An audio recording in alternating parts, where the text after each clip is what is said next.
carstvo Tvoje, da bude volja Tvoja i na zemlji kao na nebu. Hljeb naš nasušni daj nam danas i oprosti nam dugove naše kao što i mi opraštamo dužnicima svojim. I ne uvedi nas u iskušenje,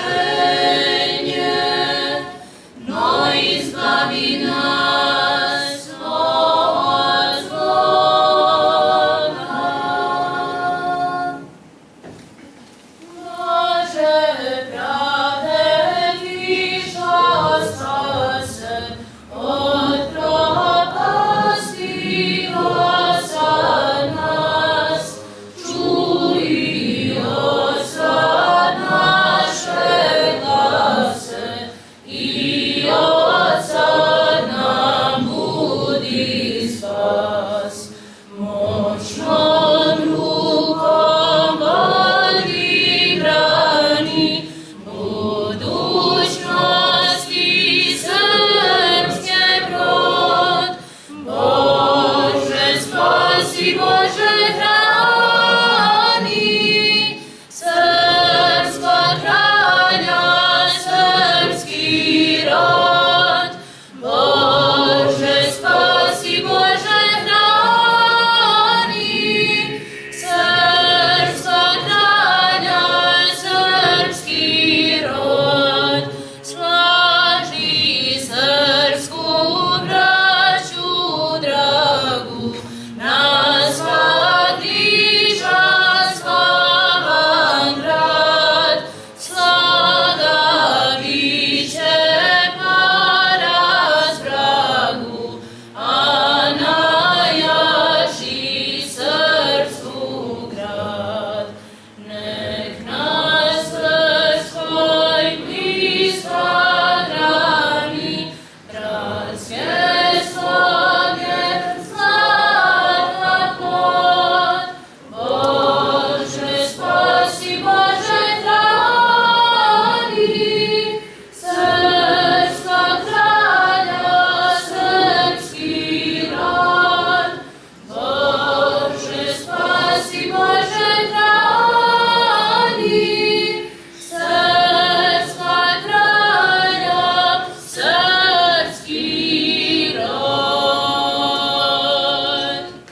Poštovani akademici, časni oci, predstavnici institucija Republike Srpske, vladinih i nevladinih organizacija, dame i gospodo, braćo i sestre, dobro veče i pomaže Bog.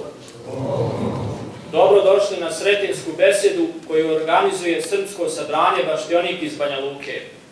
Baštionik organizuje 6. po redu sretinsku besedu s ciljem očuvanja sjećanja na jedan od najvažnijih datuma hrišćanske i srpske istorije, Sretenje Gospodnje. Kolektivnim pamćenjem najvažnijih događaja svoje istorije srpski narod očuvao je identitet i postojanje. Dajući zavjet Bogu da je zemaljsko za malena carstvo, a nebesko uvijek i dovijeka, naši preci strijemili su ka neprolaznim vrijednostima, ideji vječne slobode i pravde. Od Lazara preko Karađorđa prenosio se plamen Kosovskog zavjeta, određujući Srbima put oslobođenja od turskog jarma ropstva i stvaranja nezavisne evropske države. Da li se današnji Srbi vode idejom predaka u ostvarenju državnih ciljeva, govorit će nam večerašnji besednik dr. Miša Đurković, čija beseda nosi naziv Srbi, Evropa i pitanje državnosti. Miša Đurković rođen je 1971. godine, radi na Institutu za evropske studije u Beogradu. Doktorirao je političku filosofiju i bavi se nizom drugih naučnih oblasti. Autor je više od 15 knjiga. Tokom karijere bio je između ostalog i savjetnik predsjednika Vlade Srbije i savjetnik predsjednika Srpske liste, tada vodeće opozicione grupe u Crnoj Gori. Oženjen je, otac dvoje djece. Pozivam gospodina Đurkovića da započne večerašnju besedu.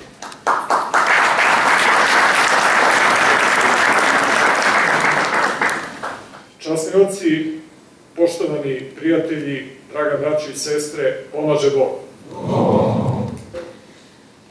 Ja ću, naravno, prvo moram par emotivnih stvari da kažem, nije mi lako večeras. Dakle, pevati na dan državnosti Srbije našu himnu večeras sa vama je jedan veliki doživljaj i jedna velika čast koju ste mi ukazali.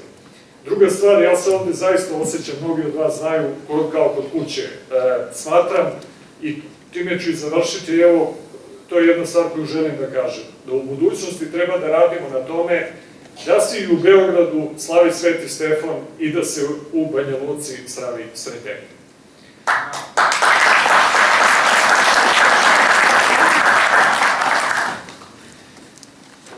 Počeo bih svoju večerasnu besedu, trudit ću se da ne budem dug, a da prenesem neke stvari koje mi leže na srcu i koje mislim da su i vama bliske i nadam se da ćemo nastaviti da se družimo i posle toga.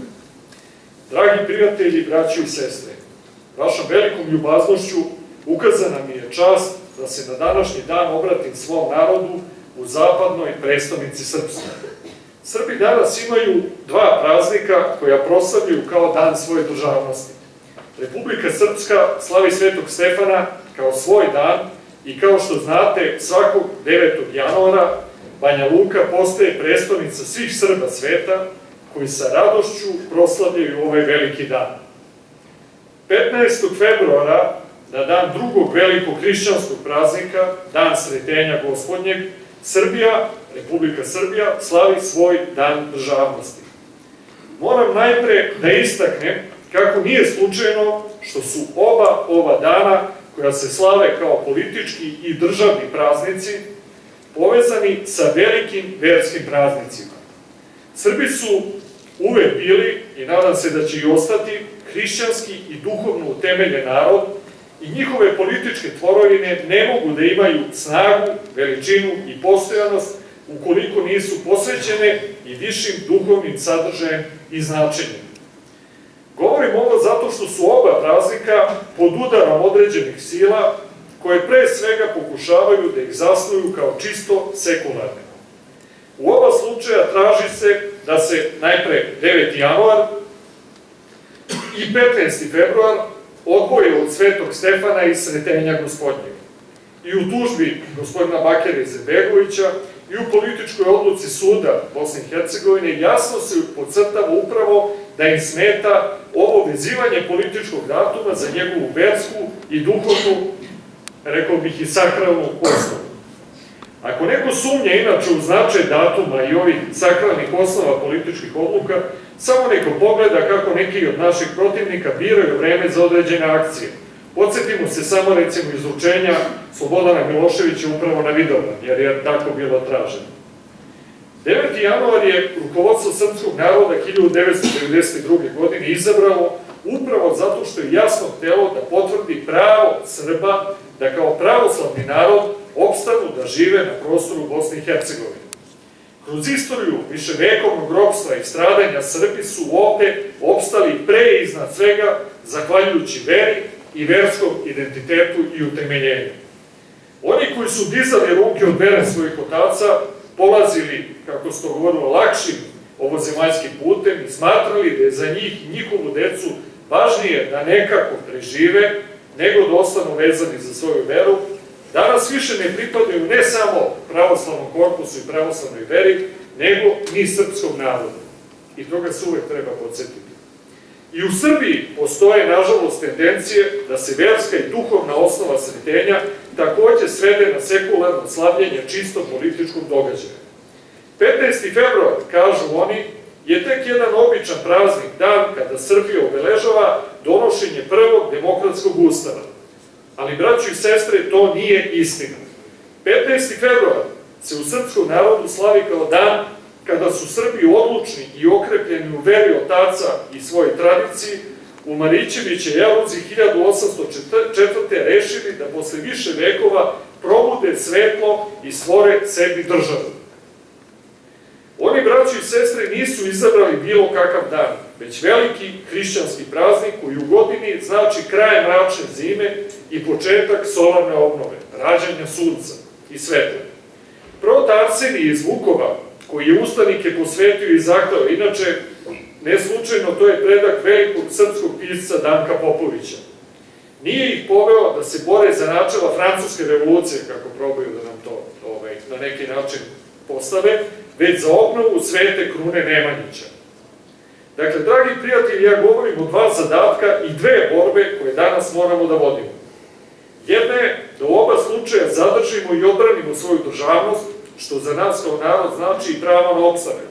Ne treba da vas podsjetim, tamo gde su Srbi ostali bez svoje države, oni više i ne žive, nažalost. Druga je i ni malo manje važna da tu svoju državnost i živimo i branimo i čuvamo kao duhovnu, posvećenu, moralnu i dostojnu. Jer ako ne budemo dostojni svoje države, ako nismo spremni da za nju vođeni načelima hrišćanske vere da se žrtvujemo, nećemo je ni sačuvati. Ova dva nivoa borbe povezana su sa dva fronta i dva teška izazova sa kojim se danas suočavamo. O jednom ne treba da vam pričam. On je očigledan i poznati iz istorije i nije nov. To je sukob sa našim susedima. Neki od njih su naši nekadašnji ugnjetači, a neki su, nažalost, naša nekadašnja braća, ljudi koji govore istim jezikom. I jedni i drugi decenijama su i vekovima instrumentalizovani od strane nekih velikih, nama nenaklonjenih sila, od njih često zaslepljeni i usmereni ka nanošenju štete i istrebljenju upravo i pre svega Srba kao pravoslavnog naroda i srpskih država kao pravoslavnih. Na 100 kilometara odavde nalaze se Jasenovac i Gradiška, da nas na to uvek podsjećaju kao i sve one jame po Hercegovini i drugim stratištima. Konačno, trg na kome se nalazimo, trg Svete Trojice, takođe ima šta o tome da kaže.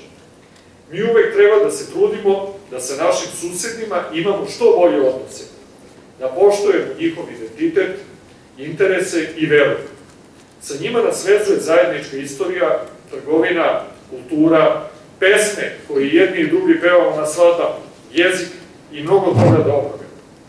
Kao hrišćani moramo da vodimo računa da se u njih ne ogrešimo i da opraštamo ono što možemo. Koliko je u našoj moći, treba da im objašnjavamo koji, kako i zašto gura protiv nas i da ih molimo da ne služe zlu koje na kraju uništava sve nas zajedno na ovim prostorima. No ne smemo da zaboravljamo zla koje su nam njihovi preci naneli i moramo uvek da budemo sposobni da se odbranimo ako, ne daj Bože, ponovo postanu tuđe oruđe. No, dragi prijatelji, postoji jedan drugi front, mnogo podmukliji, opakiji i opasniji, jer je slabo vidljiv i malo ljudi shvata njegov značaj. Upravo zbog toga želim da dobar deo ove besede posvetim izazovima koji dolaze sa tog drugog, nama slabo vidljivog fronta. Pre 3 godine objavio sam knjigu pod nazivom Iluzije Evropske unije. To je neki moj doprinos evropskim studijama. U njoj sam govorio o dve velike iluzije. Jedna je iluzija Evropljana da zaista imaju nekakvu svoju uniju kao autonomnu političku i vrednostnu tvorevinu. Druga je naša iluzija da se na kraju mučnog puta razaranja navodno nalazi članstvo u Evropskoj uniji koji će rešiti sve naše probleme i navodno omogućiti zemaljske rajske vrtove. Pokazao se, međutim, da je taj prostor i dalje pod svakovrsnom okupacijom. Na primjer, u Nemačkoj i dalje opstojava 50.000 američkih vojnika i čak ni Nemačka, danas najmoćnija i najuticajnija evropska zemlja, ne može da donosi autonomno svoje političke odluke. S druge strane, da tamo, dakle, ni u najavi nema bilo kakve zaista autonomne političke i bezbednosne zajednice. S druge strane, pokazujući tragičnu situaciju u kojoj se danas, na primjer, nalazi Bugarska, iako je sve vreme bila poslušni đak Brisela, pokazao sam da je to, nažalost, naša budućnost u Uniji, pod uslovom da nas tamo uopšte i pripuste jednog dana. U Bugarskoj je prošlog leta britanski Guardian pisao kao u slučaju, pazite, najvećeg neprinudnog gubitka stanovništva u modernoj istoriji. Za 25 godina Bugarska je sa 9 miliona pala na ispod 7 miliona stanovnika. A i dalje i mladi i obrazovani kadrovi odlaze u desetinama hiljada, dok su sela gotovo potpuno ispražnjene. Braćo i sestre, kao što znate, ova priča koju bih mogao da ispričam i za Srbiju, i za Srpsku, i za Federaciju, i za Hrvatsku koja je poslednja ušla u Evropsku uniju. Hrvatska je pala na ispod 4 miliona stanovnika i sa ovih prostora danas masovni egzodus najkvalitetnijeg, najobrazovanijeg mladog stanovnika. Dakle, nakon doktora, medicinskog osoblja, inženjera, danas na velika vrata odvode i pedagoge, psihologe, bukvalno sve ono što je najškolovanije kod nas. No, sažimajući, dakle, razloge zbog kojih sam protiv vezivanja sudbine našeg naroda za Evropsku uniju, pored geopolitike i tradicionalnog neprijateljstva prema nama, na prvo mesto sam istakao ono što je danas evropski sistem vrednosti, koji nam se, pazite, kao uslov za članstvo na silu NATO-a. I taj sistem ili antisistem vrednosti je što je ono što je danas najveći problem. U tu svrhu upotrebio sam sasvim odgovarajući pojam koji je 1995. godine u svojoj encikliki, odnosno poslanici, Evangelium Vitae, u prevodu Evanđelje života, ili o vrednosti i nepovredivosti ljudskog života, upotrebio Jovan Pavle II. Tadašnji rimski papa je, govoreći o procesima u Evropi i u zapadnom svetu, uveo pojam kultura smrti, koji je upotrebio da bi opisao savremenu evropsku civilizaciju u kojoj su očigledni moralni zločini, ono što je uvek u tradiciji u hrišćanskom predanju bilo moralni zločini, nesumnjivo jeste, poput abortusa i eutanazije, preinačeni u navodna pitanja individualnih izbora, ličnog izbora i individualnih prava. On je kritikovao društvo koje je diglo ruke od solidarnosti, koje se bavi samo efikasnošću i privrednim rastom, a koji u isto vreme na nivou odnosa prema životu i smrti promoviše modele i antivrednosti koje je svaka normalna tradicionalna civilizacija uvek pre toga osuđivala. Ne slučajno, jer civilizacija koja se baštini na tim vrednostima može samo da odumire upravo kao što se dešava nama na ovim prostorima danas. Upravo taj sistem antivrednosti koji uveliko razorio prostor Evropske unije danas na velika vrata stiže i kod nas. To je savremena popularna kultura realitija, hedonizma, promiskuiteta, feminizma, homoseksualizma, kultura koja je razorila sve tabue osim pedofilije i incesta, a nažalost i njih uveliko napada. Moram samo kratko da kažem da je nažalost i incest kao poslednji veliki, još uvek se smatrao nedodirljivi tabu zapadne civilizacije, uveliko pod udar.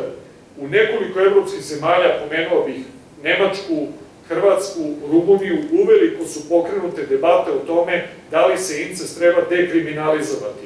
S druge strane, takozvana popularna kultura, pre svega mladi ljudi koji gledaju serije kao što su Tabu, Igra prestola i tako dalje, uveliko nas navikavaju na navodnu prirodnost incestuoznih odnosa kakve imamo, na primer, kao u kompletnoj seriji Igra prestola. Dakle, čak i ovi posljednji tabuji, kao što je pedofilija, uveliko su napadnuti i ide se u pravcu da se oni dekriminalizuju, a onda polako i prihvate kao normalni. To je kultura u kojoj rađanje više nije vrednost, u kojoj je zabranjeno govoriti o javnom moralu, kultura prava, a ne dužnosti, kultura duga i finansijskog porobljavanja pojedinaca, porodice i država. Uzgred, videli ste juče u Srbiji, dakle, Ministarstvo kulture i Savet za populacionu politiku koji je počeo makar malo da govori o tome da je Srbija u populacionom problemu i da mora nešto da uradi, nakon konkursa koji su raspisali i usvojili određene slogane za popularisanje rađanja, doživjeli su brutalan napad od strane drugog dela vlade, dakle delova koji su vezani za međunarodne institucije kao što su Trilateralna komisija i tako dalje, koji su rekli kako, pazite, država uopšte nema pravo da vrši pritisak ili da moli bilo koga da se posveti rađanju. Pa dakle, šta treba? Da ukinemo uopšte rađanje i da se ukinemo kao narod. Dakle, ovo je kultura u kojoj se sve više razmišlja da se deca ne rađaju prirodnim putem, već kreiraju u eprovetama, preko surogat materinstva, kloniraju i tako dalje i tako dalje. Kultura koja otvara prostor za neograničeni genetski inženjering, za stvaranje mešavine čoveka i životinja, to se naziva himera, i nekoliko zemalja, Sjedinjene Američke Države i Velika Britanija su pre par godina zakonski dozvolili te vrste eksperimenata i uveliko se radi na uzgoju, dakle, mešanih hibrida od kojih će se sutra presađivati organi i tako dalje. Zatim, mešavine čoveka i mašine, to se naziva kiborg i tako dalje. To je kultura u kojoj u Belgiji i Holandiji tinejdžeri u depresiji mogu da zakažu eutanaziju. Dakle, deca mlađe od 18 godina dovoljno je da se osjećaju depresivno i da imaju pravo da izaberu da se nad njima izvrše eutanazija, odnosno asistirano samoubistvo. To je kultura koju u Finskoj, na primjer, više ne dozvoljava ocene u školama i braće i sestre to stiže i kod nas. Uveliko u Srbiji su razredne starešine počele da objašnjavaju roditeljima da nemaju pravo da vrše pritisak na svoju decu, da traže od njih bolji uspeh, jer pobogu to izaziva stresove i da svakom detetu treba da se ostavi da samo odluči na kom nivou one može da postigne određeni uspeh. I dakle, ide se u tom pravcu da se ukidaju ocene, hijerarhija, dakle, uspešnih i neuspešnih i da se sve pretvori u takozvane modele koji će zameniti ocene. U Srbiji smo već uveliko uključeni u takozvane kulturne ratove sa predstavnicima i promoterima ove kulture smrti koji su razorili prostor porodičnog zakonodavstva. Srbija se, kao i Srpska, danas nalazi u izuzetno opasnom demografskom opadanju. Moram da vas podsjetim da je nivo nataliteta na našim prostorima na negde 1,3, 1,4, što je daleko ispod onoga što obezbeđuje elementarnu reprodukciju. Naši prostori spadaju među najmanje naseljene prostore na Balkanu i dakle to već nije samo pitanje opstanka, to je, braći i sestre, ne zaboravimo i suštinsko bezbednosno pitanje. Dakle, jer kao što znamo već iz naše istorije, kako kažu, priroda ne trpi vakuum. Tamo gde mi više ne budemo imali mlade generacije koje će čuvati i obrađivati tu zemlju, doći neko drugi da je zauzme. Dakle, Srbija se, kao što rekao, kao i Srpska, nalazi u veoma opasnom demografskom opadanju. Ono je rezultat pre svega ove kulture smrti, kombinovanog odliva mladih i obrazovnih ljudi, najveće stope u abortusa u Evropi, to isto ne smemo da zaboravimo, i odbijanja mladih ljudi podignutih na materialističkom hedonizmu da preuzmu dužnost roditeljstva. Nakon komunizma generacije su izložene novim oblicima antiporodičnog, antiživotnog sistema vrednosti koji donosi savremeni liberalizam, a njegovo prihvatanje je, nažalost, uslov da se priključi sadašnjoj Evropi, odnosno onome što je Evropska unija. Moramo da primetimo da se i tamo sve više ljudi buni protiv očiglednog puta u samoubistvo starih evropskih država i naroda. Dakle, u Nemačkoj je već uveliko pokrenut talas istinske pobune ljudi, jer njima je, recimo, 2016. godine, samo u jednoj godini, dakle, preko 1 milion ljudi sa strane došlo u zemlju. Ti talasi se nastavljaju i dalje i to su ljudi koji vide da ukoliko se nastavi naseljavanje jedne tuđe populacije na prostoru Evropske unije, i oni će postati ono što je sutra, što je, znamo iz istorije, bio Liban ili neki naši prostori. Posebno se bune novi članovi koji dobro pamte zla komunizma i ponovo ih vide u Briselu. Nedavno je jedan tim vodećih konzervativnih mislioca objavio takozvanu Parisku deklaraciju pod nazivom Evropa u koju možemo da verujemo, iznoseći jasnu osudu ove dekadentne Evropske unije i pokazujući model za obnovu evropskih nacija. To je ovaj dokument koji smo mi na institutu na kome radim imali zadovoljstvo da prevedemo i da objavimo, i ko želi da ga pogleda, on je dostupan na našem web portalu, i to je zaista dokaz da u Evropi i dalje postoje ozbiljni ljudi koji znaju da je samo povratak istinskom moralu, tradicionalnim vrednostima i nasleđu Evrope nacije jedino što može da sačuva Evropu od ovog propadanja u kome se ona nužno nalazi na ovakvom putu.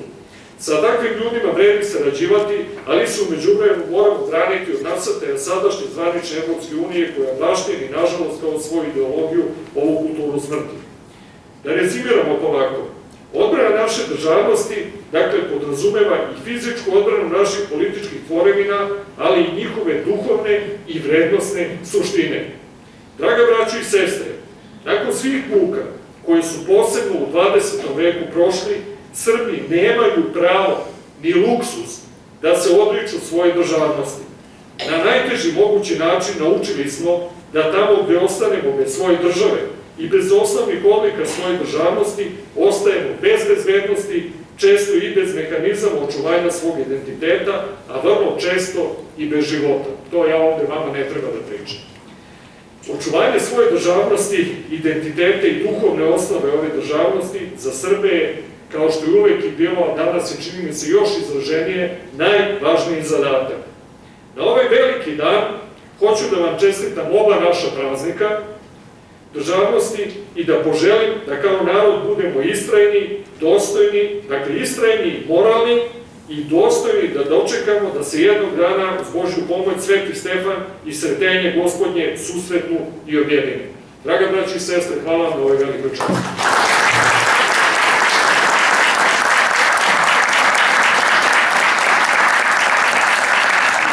Zahvaljujem se gospodinu Đurkoviću na večerašnjoj besedi. Sada pozivam predsjednika Srpskog sabranja Baštionik, gospodina Predraga Adamovića, da se obrati večerašnje skupštini.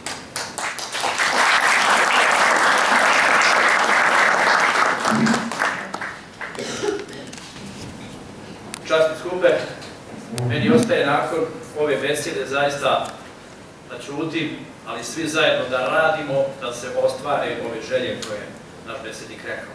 Ali evo, dozvolite, najprije želim da zahvalim svima vama koji ste u ovom broju, ponajviše vama koji ste ostajali cijelu besedu, došli večeras da u ovoj najvišoj, najznačajnijoj ustanovi kulture i nauke u Republici Srpskoj zajednički damo doprinos obilježavanju praznika i sjetimo se onog slavnog srpskog sretenja 1804. godine. Našem besedniku, gospodinu Viši Đurkoviću, zaista riječi hvale u ime svih nas uručit ću tradicionalno već ikonu svetog velikomučenika vladike Platona Banjalučkog. Brate u Hristu Mišo, neka te pogled na ovu ikonu sjeća na Banja Luku, Republiku Srpsku, i neka te sjeća na sve one Srbe koji su poput vladike Platona dali svoje živote da bismo mi, kao što ti reče, u Banja Luci 2018. pjevali himnu Bože pravde. Neka je nam mnoga ljeta, neka krivi vladika sveti da ne tvoji porodici.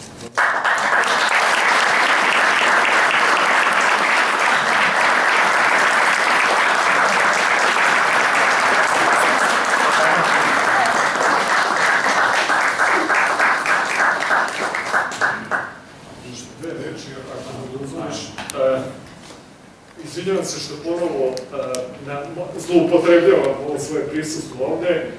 Još jednom moram da se zahvalim, naravno, pre svega Peđi kao svom prijatelju i ljudima iz organizacije Baštionik za ogroman samopregalački dobrotvorni rad koji ovih godina praktikuju, ne samo na duhovnom jedinstvu, nego i pomažući naše braći koje je u teškoj nevolji, što je ono što čega teško, retko se nažalost setimo ljudi kojima je najviše potrebna pomoć ovde, a to je nažalost braća koja su danas u rubnim područjima Srpske. Hvala im puno za to i hvala vama još jednom istinski na ovakvoj časti i na radosti da ovaj veliki praznik proveden sa vama ovde. Ne zamerite ako je malo previše emocije bilo u mom govoru, trudio sam se da govorim iz srca, a ovo pre svega želim da posvetim i da odnesem svoje deci, da nauče i da znaju ko je vladika Platon, i ako Bog da, da ih svaki put naučim da, poput mene, kad god mogu dolaze u sve srpske krajeve, znajući da je najvažnija stvar danas da se očuvamo kao narod i da sačuvamo jedinstvo srpskog naroda, i u dobru i u zlu. Hvala još jednom, braći i sestre.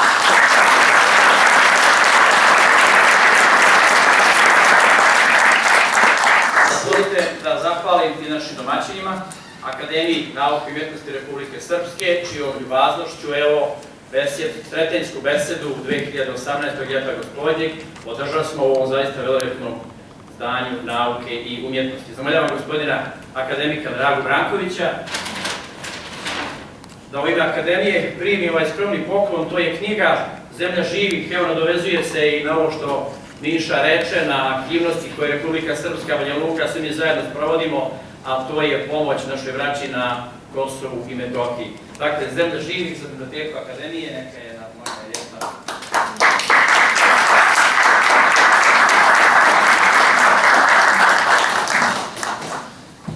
Završit ćemo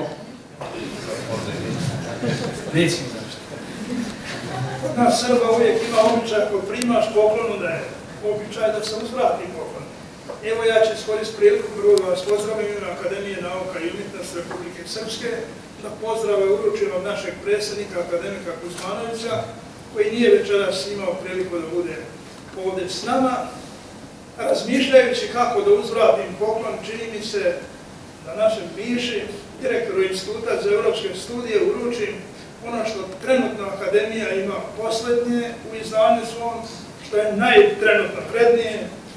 To je Enciklopedija Republike Srpske, studija, knjiga, nazovemo kako hoćemo.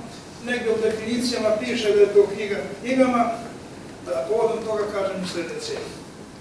Veliki narod i velike države pišu enciklopediju. Evo, neću reći mala, ali tako velika Republika Srpska opredijelila se da izda svoju enciklopediju, to je knjiga, to je živi spomenik koji će postojati i prat razvoj naše Republike. Neka ova knjiga za koju smo dobili prvu nagradu sajma knjige posljednjeg u Beogradu ukrasi prostorije našeg Instituta za evropske studije. Mišo, evo od srca poklanjamo.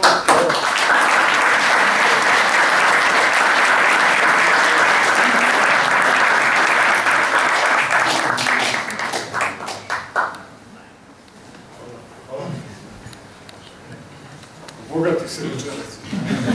Ipak morat ćemo završiti. Zahvalit ćemo na kraju i djevojkama iz hora Sveta Anastasija Srpska koje su počele ovo veče njihovom pjesmom posvećenom kome drugome na današnji dan, nego i besmrtnom Evoru Karađorđu.